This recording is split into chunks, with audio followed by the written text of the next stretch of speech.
Assalamualaikum warahmatullahi wabarakatuh. Salam sejahtera untuk kita semua.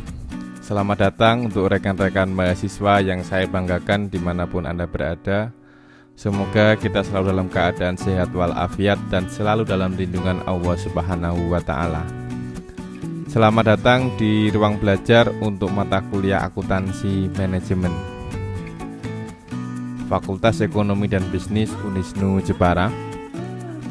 Untuk di sesi kali ini saya akan coba menjelaskan terkait dengan di keputusan investasi modal, yaitu yang berkaitan dengan bagaimana sih menilai sebuah investasi ya, untuk layak atau tidak layak kita ambil atau kita tolak untuk kaitan dengan di investasi di sini. Jadi organisasi bisnis seringkali dihadapkan dengan peluang atau kebutuhan ya, untuk melakukan sebuah investasi dalam sebuah aset atau proyek ya, yang mencerminkan komitmen jangka panjang karena investasi modal. Jadi sistem produksi baru, misalnya pabrik baru, peralatan baru ya, serta pengembangan produk baru merupakan contoh aset dan proyek untuk kategori dari investasi ini. Jadi sebagai contoh, sebuah organisasi mungkin dihadapkan dengan keputusan apakah akan melakukan investasi atau tidak dalam sebuah pabrik baru ya.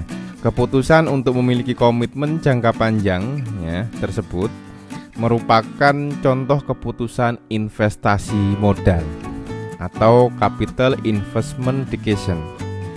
Jadi perolehan aset jangka panjang biasanya melibatkan pengeluaran dana dalam jumlah yang cukup besar, yang sering kali disebut dengan pengeluaran modal atau capital outlay ya. Estimasi arus kas proyeknya atau investasi tersebut ya, dan penggunaan arus kas untuk menilai kelayakan suatu proyek itu merupakan langkah penting ya, dalam pembuatan keputusan investasi modal. Jadi penggunaan arus kas untuk mengevaluasi peluang proyek ya, yang diusulkan jadi pada topik kali ini. Jadi bagaimana ya, arus kas di situ dapat digunakan untuk mengevaluasi sebuah proyek. Jadi untuk memudahkan ya, dalam pembuatan keputusan investasi modal ya, maka dalam topik ini yaitu saya akan sedikit menjelaskan terkait dengan di model atau metode penilaian investasi yang berguna untuk menganalisis investasi modal.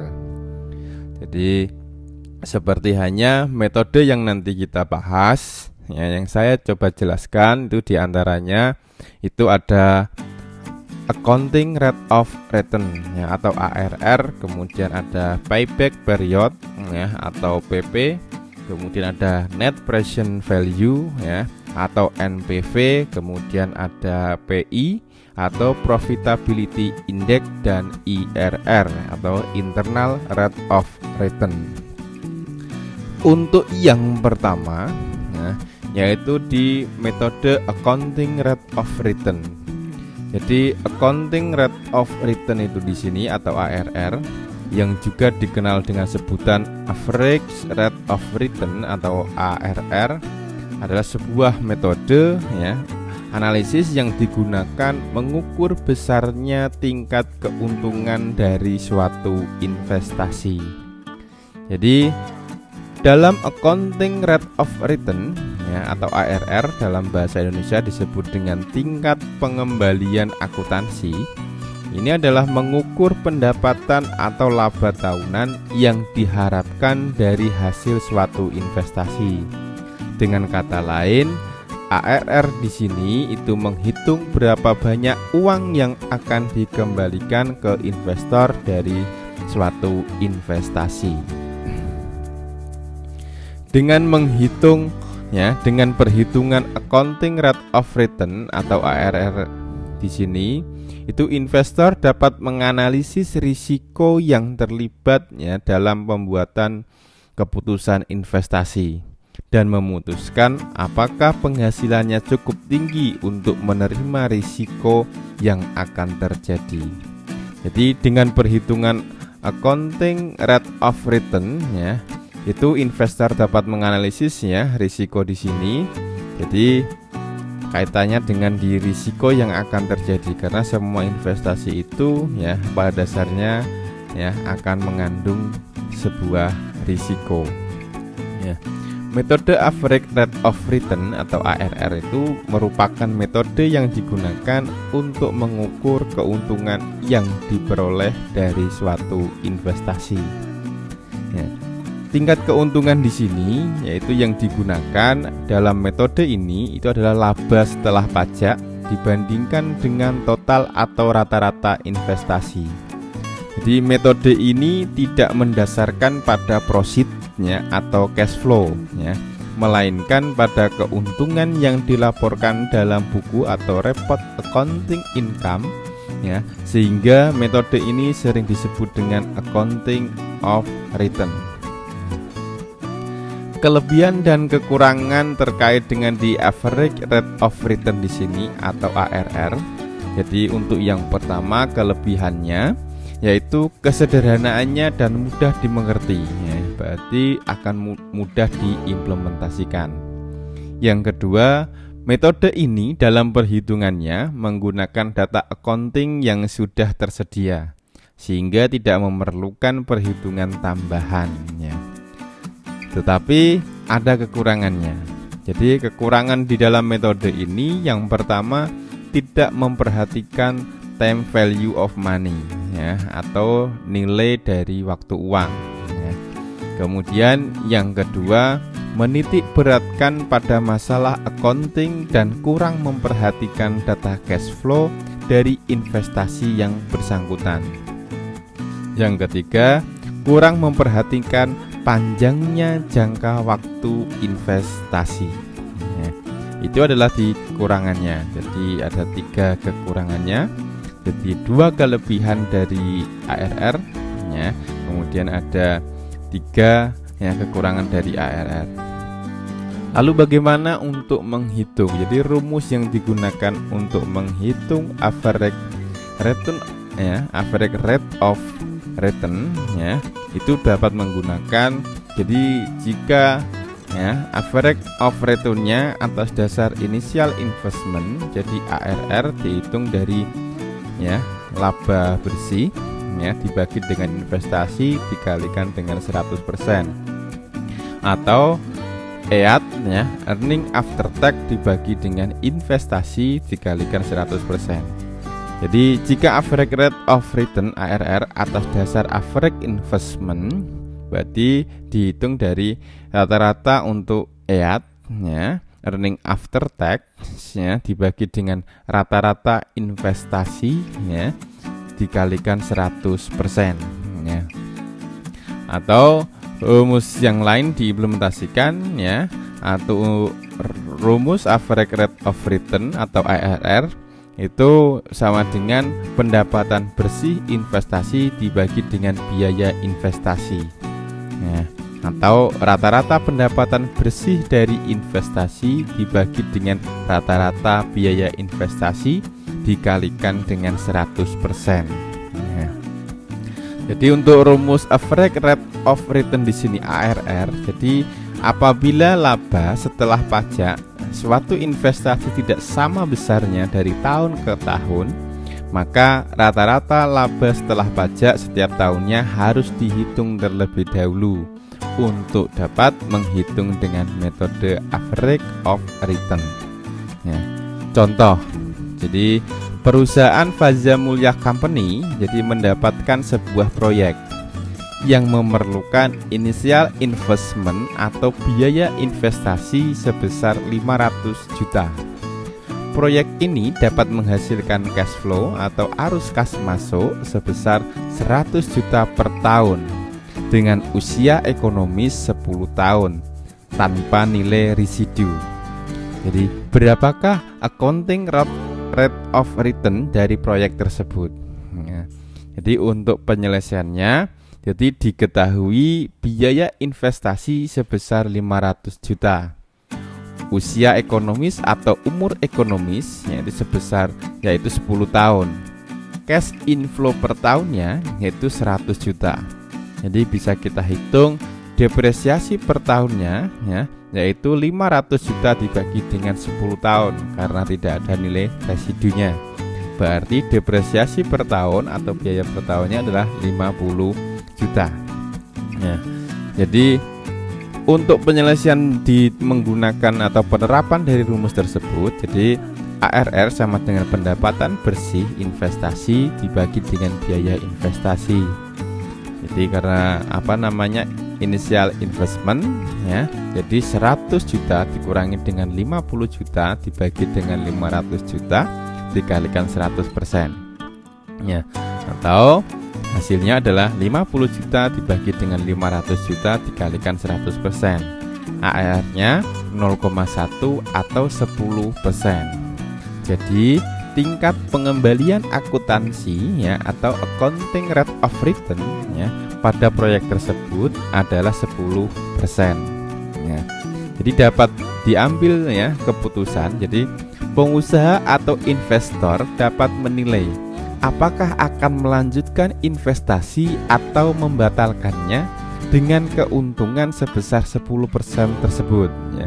Pada umumnya, pengusaha atau investor dapat membandingkan faktor bunga yang berlaku untuk mengambil keputusan. Bila dianggap menguntungkan, maka investasi pada proyek yang bersangkutan akan dilanjutkan. Namun, apabila merugikan, maka rencana investasi tersebut dapat dibatalkan. Jadi selain itu, pengusaha atau investor juga dapat membandingkan 2 atau lebih proyek dan menilai proyek mana yang paling menguntungkan, sehingga dapat memberikan masukan untuk memilih proyek. Dapat dikatakan bahwa semakin tinggi nilai accounting rate of return-nya, berarti semakin tinggi pula pengembaliannya. Berarti semakin tinggi average rate of return-nya berarti semakin menguntungkan. Jadi secara singkat, jadi metode untuk pengambilan keputusan dalam penilaian investasi di sini untuk menggunakan accounting rate of return. Jadi apabila accounting rate of return lebih besar dari biaya modal, maka investasi tersebut layak atau bisa diterima. Jadi Anda soal kasus, silahkan coba Anda jawab. Jawab singkat saja, kira-kira berapa ARR-nya. Jadi proyek A membutuhkan dana 280 juta. Umur ekonomisnya 3 tahun dengan nilai sisa atau nilai residunya 40 juta. Earning after tax selama 3 tahun berturut-turut untuk tahun pertama sebesar 40 juta, tahun kedua sebesar 50 juta, tahun ketiga sebesar 30 juta. Jadi kira-kira berapa sih ARR-nya? Silakan jawab dapat menggunakan kolom komen pada video ini. Yang kedua yaitu di metode payback period. Jadi payback period itu merupakan suatu periode yang diperlukan untuk menutup kembali pengeluaran suatu investasi dengan menggunakan aliran kas.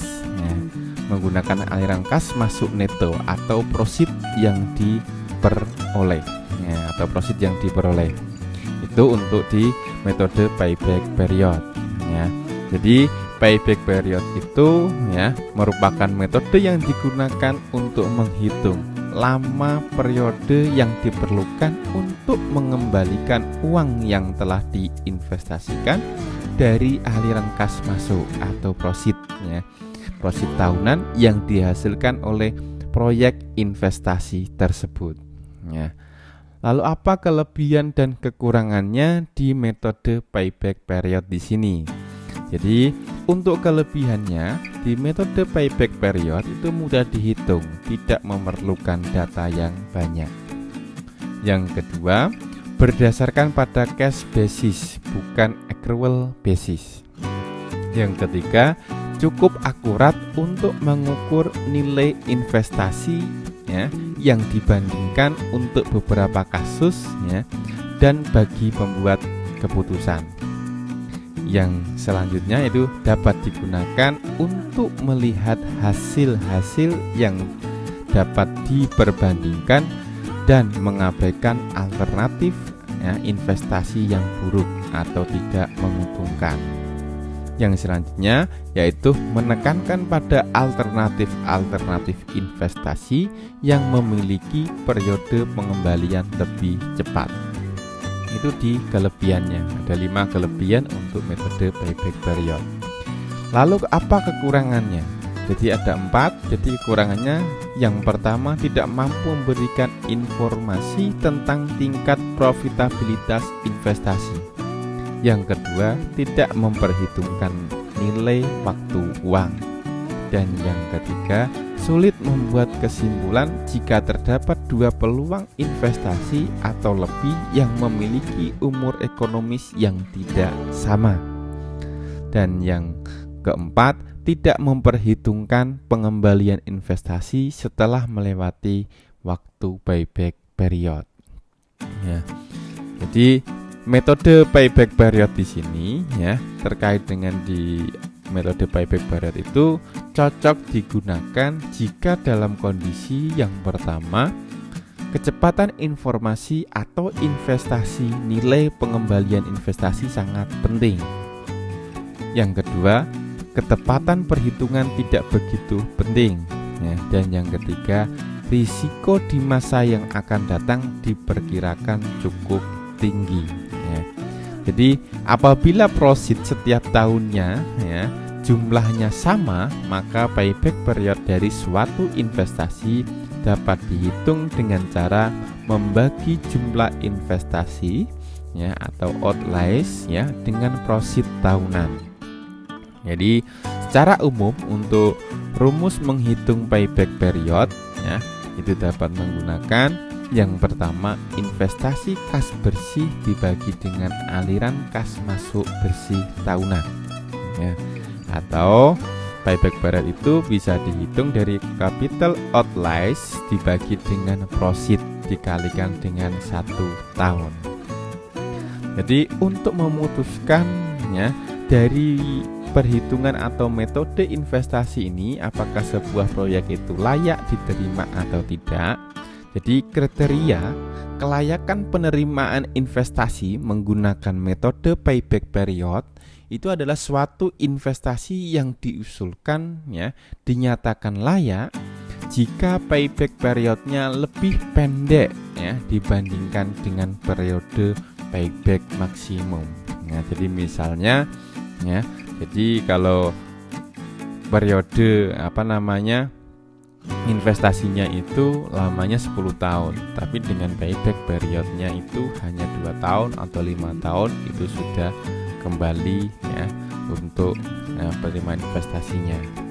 Jadi dan sebaliknya, jadi jika payback period suatu investasi lebih panjang ya daripada periode payback period maksimum, maka investasi tersebut dinyatakan tidak layak ya. Jadi apabila terdapat beberapa investasi ya, beberapa alternatif investasi, maka untuk menentukan alternatif terbaik dilakukan pemilihan investasi yang mempunyai payback period paling pendek ya. Contoh ya, jadi payback period dengan profit ya, setiap tahunnya sama. Misalnya proyek B membutuhkan investasi sebesar 120 juta. Aliran kas masuk atau profit laba neto ditambah dengan dikurangi dengan depresiasi diperkirakan 40 juta per tahun selama 6 tahun. Lalu berapa sih ya payback periodnya? maka bisa dihitung payback period sama dengan capital outlays dibagi dengan proceed dikalikan dengan 1 tahun. Maka payback period itu sama dengan 120 juta dibagi dengan 40 juta dikalikan dengan 1 tahun. Hasilnya untuk payback period yaitu 3 tahun. Ya. Kalau dari soal tadi, ya, apabila proceed setiap tahunnya berbeda, misalnya tahun pertama 50 juta, tahun kedua 50 juta, tahun ketiga 40 juta, ya, tahun keempat 30 juta, tahun kelima 20 juta, ya, tahun keenam 20 juta. Lalu berapa sih ya payback periodnya? Dan apakah ya? Jadi apakah investasi tersebut itu lebih pendek dari waktu maksimumnya? Jadi penyelesaiannya, jadi outlays investasi yaitu 120 juta. Proceed tahunnya pertama yaitu 50 juta. Maka investasinya yaitu outlays investasi ya setelah tahun pertama yaitu 70 juta. 120 juta dikurangi dengan 50 juta. Proceed tahun kedua 50 juta. Maka sisa dari outlays dikurangi dengan proceed tahun kedua yaitu hasilnya 20 juta. Jadi payback periodnya yaitu 2 tahun ya, ditambah dengan ya, sisa dari outlays 20 juta dibagi dengan 40 juta ya, dikalikan 1 tahun ya. Maka payback periodnya yaitu 2 tahun 6 bulan. Nah, ini dengan proceed yang berbeda. Jadi jika payback period kurang dari jangka waktu kredit yang disyaratkan, maka investasi dapat diterima. Ya. Dari beberapa kekurangan, ya.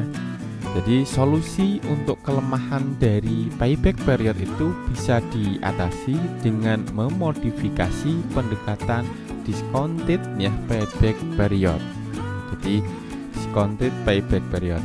Misalnya ya, contoh untuk penerapan ini. Ada 2 usulan investasi A dan B. Inisial cash flow ya kedua proyek tersebut sama besar yaitu masing-masing 10 juta. Usia ekonomis ya untuk proyek A selama 5 tahun dan proyek B hanya 2 tahun.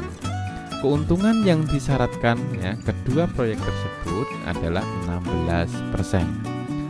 Ya.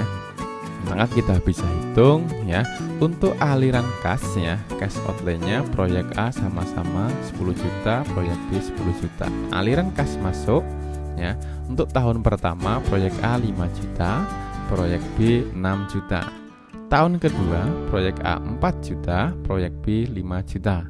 Tahun ketiga proyek A 3 juta, tahun proyek B tidak ada. Tahun keempat proyek A 2 juta, proyek B tidak ada. Dan tahun kelima proyek A 1 juta dan proyek B tidak ada. Maka perhitungannya dikontik di sini ya dapat dihitung dari masing-masing proyek ya. Misalnya untuk di proyek A ini memperhatikan kaitannya dengan di present value interest ya untuk PVI ya, PVIF ya.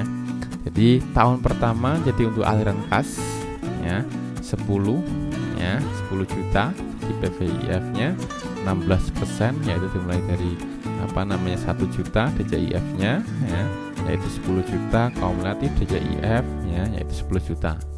Jadi PVIF di sini itu dilihat dari tabel ya, dari tabel.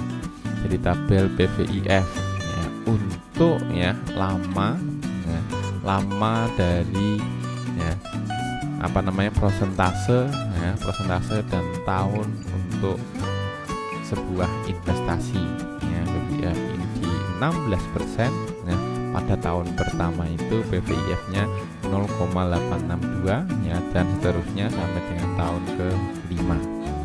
Dari di sini jadi untuk proyek A itu di di tahun ketiga ya itu sudah sedikit dan tahun keempat sudah positifnya.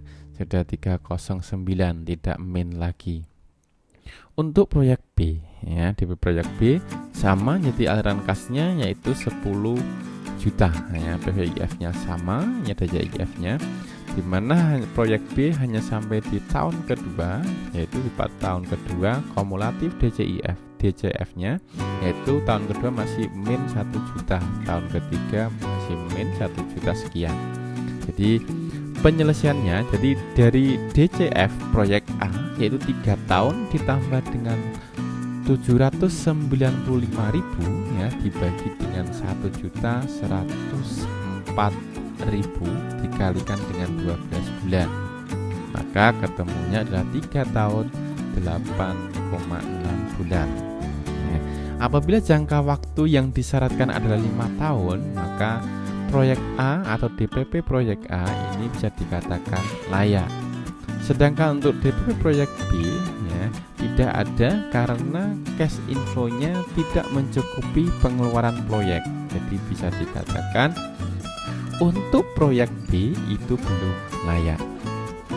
Untuk metode penilaian investasi yang ketiga yaitu metode Net Present Value atau NPV, ya.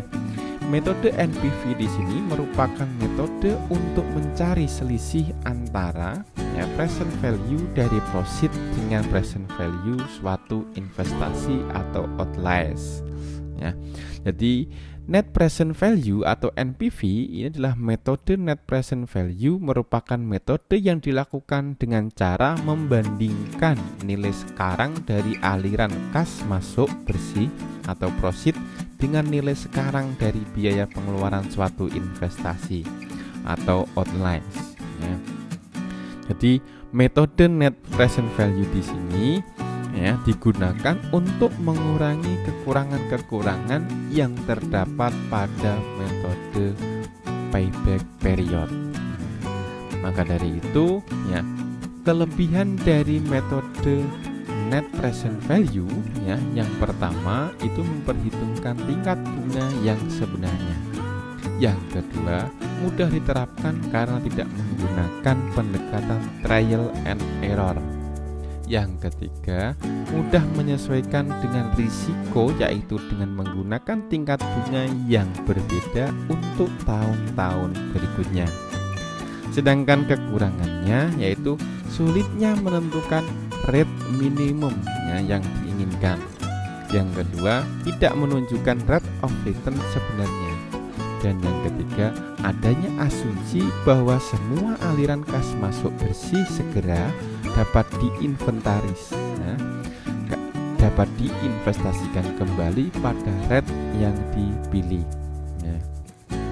Untuk melakukan perhitungan kelayakan sebuah investasi dengan metode net present value diperlukan data aliran kas keluar awal atau initial cash outflow, nah, aliran kas masuk bersih di masa yang akan datang, future net cash inflow, dan rate of return minimum yang diinginkan, ya.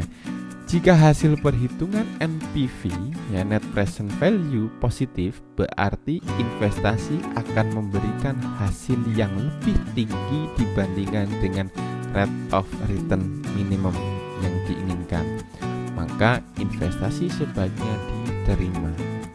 Sebaliknya, jika net present value negatif, berarti investasi akan memberikan hasil yang lebih rendah dibandingkan dengan rate of return minimum yang diinginkan, maka investasi sebaiknya ditolak. Jadi bisa disimpulkan, jadi NPV net present value, ya, jika lebih besar dari 0 maka layak untuk diterima proyek tersebut, ya. Jika net present value-nya kurang dari 0, ya, rekomendasinya adalah ditolak, ya, untuk investasi tersebut.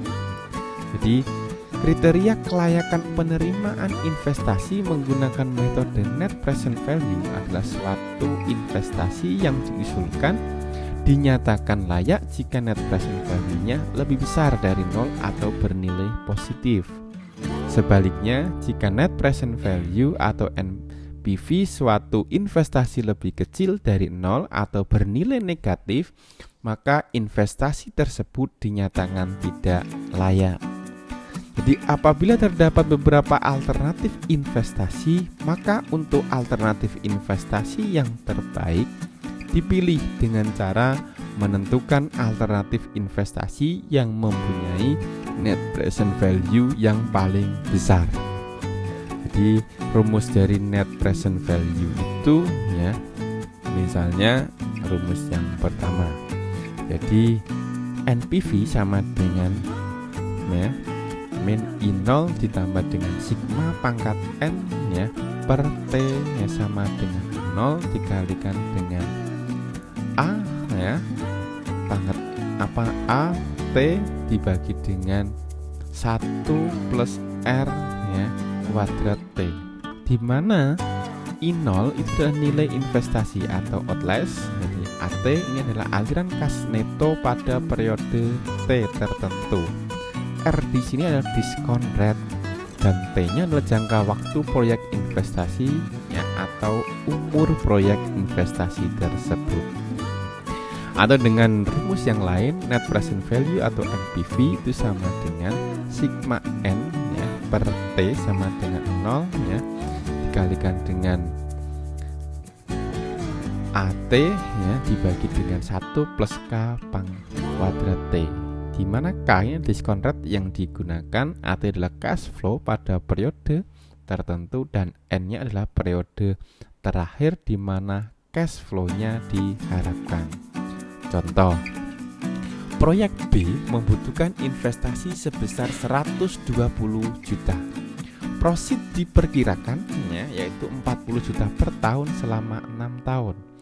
Bila diketahui diskon rate-nya 10%, berapa sih NPV-nya?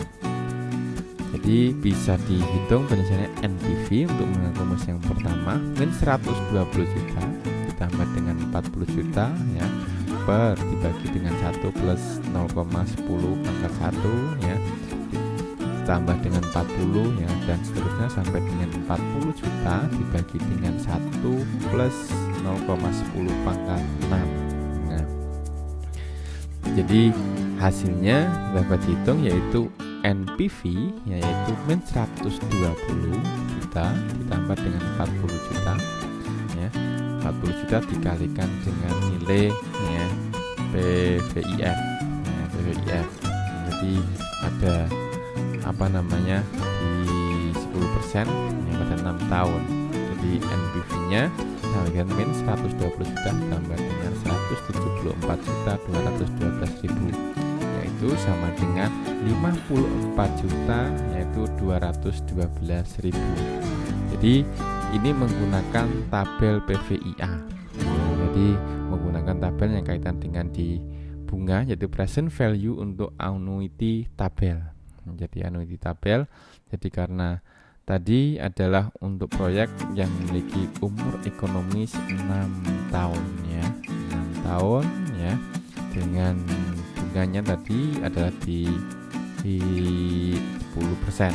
Nah, 10% 6 tahun di 10% ya, 6 tahun di 10% berarti ketemunya 4,4859.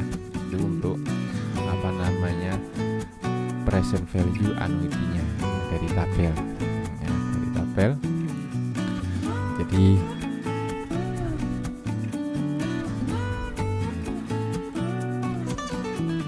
ini kalau menggunakan kaitan dengan dari tabel ya, dari tabel. Yang selanjutnya yaitu yang keempat, yaitu metode profitability index atau PI. Jadi apabila suatu proyek investasi diterima dengan menggunakan metode NPV, maka akan diterima pula dengan metode ya, profitability index ya. Jadi karena metode profitability index ini sering disebut dengan desirability ya, index atau DI, jadi merupakan metode menghitung perbandingan antara nilai sekarang penerimaan kas bersih di masa yang akan datang atau profit dengan nilai sekarang investasi atau outlays. Jadi kelebihan dari metode ini yaitu memperhitungkan tingkat bunga yang sebenarnya Yang kedua, mudah diterapkan karena tidak menggunakan pendekatan trial and error. Dan yang ketiga, mudah menyesuaikan dengan risiko, yaitu dengan menggunakan tingkat bunga yang berbeda-beda untuk tahun-tahun berikutnya. Kekurangannya yaitu sulit menentukan rate minimum yang diinginkan. Yang kedua, tidak menunjukkan rate of return yang sebenarnya. Yang ketiga, adanya asumsi bahwa semua aliran kas masuk bersih segera dapat diinvestasikan kembali pada rate yang dipilih. Di mana untuk rumusnya yaitu PI, yaitu Profitability Index, dapat menggunakan PI sama dengan profit dibagi dengan outliers, atau PI itu sama dengan total present value dari profit dibagi dengan investasi, atau PI itu sama dengan total PV of profit dibagi dengan initial outliers. Jadi dengan pengambilan keputusan PI jika lebih dari 1 ini investasi tersebut layak untuk diterima. Jika kurang dari 1 ditolak. Jadi misalnya, untuk profit tiap tahun yang sebenarnya sama, yang besarnya sama, yaitu 40 juta selama 6 tahun, diskon rate-nya adalah 10 tahun. Berapa sih PI-nya? Yaitu 40 juta dikalikan dengan 4 tadi dari tabelnya, yaitu PVIA yaitu 43553 sama dengan 174.212.000. Untuk PI-nya berarti 174.212.000 dibagi dengan outliers-nya yaitu atau investasinya 120 juta. Hasilnya adalah 1,45, yang artinya lebih dari 1. Berarti rekomendasi untuk proyek tersebut diterima. Untuk profit yang tiap tahunnya besarnya tidak sama, selama 6 tahun dengan diskon rate 10%, maka PI-nya jadi lihat dari tabel NPV yang dihitung di waktu di NPV itu menggunakan tabel. Jadi maka PI-nya adalah 160.980 dibagi dengan 120 juta yaitu 1,34, artinya lebih dari 1. Berarti investasi tersebut dapat diterima. Jadi apabila profit suatu investasi tidak sama besarnya dari tahun ke tahun, maka seperti halnya dalam NPV. Untuk menghitung dengan metode Profitability Index atau PI, harus menghitung present value dari profit setiap tahunnya terlebih dahulu untuk dijumlahkan sehingga diperoleh jumlah present value dari keseluruhan profit yang diharapkan dari sebuah investasi. Jadi kriteria kelayakan penerimaan investasi menggunakan metode Profitability Index adalah suatu investasi yang diusulkan dinyatakan layak jika Profitability Index-nya atau PI lebih besar dari 1. Dan sebaliknya, jika Profitability Index suatu investasi lebih kecil dari 1, maka investasi tersebut dinyatakan tidak layak. Dan apabila terdapat beberapa alternatif investasi, maka alternatif investasi terbaiknya ditentukan dengan cara memilih alternatif investasi yang mempunyai Profitability Index atau PI yang paling besar. Dan yang terakhir untuk di pokok bahasa ini, metode penilaian investasi yang digunakan adalah metode Internal Rate of Return. Internal Rate of Return. Jadi metode penilaian investasi untuk mencari nilai tingkat bunga atau diskon rate yang menyamakan present value of profit dan investasi initial outliers. Jadi tugas Anda silakan Anda baca atau Anda cari referensi terkait dengan di metode Internal Rate of Return. Dan Anda silakan dipelajari dan coba nanti kerjakan untuk di post-test yang ada. Jadi setelah aktivitas ini setelah melihat video ini untuk di LMS unisnu.ac.id. Demikian penjelasan singkat dari saya terkait dengan di metode penilaian investasi modal. Semoga memberikan manfaat untuk kita semua. Dan saya akhiri, megalitikum zamane batu. Wassalamualaikum warahmatullahi wabarakatuh.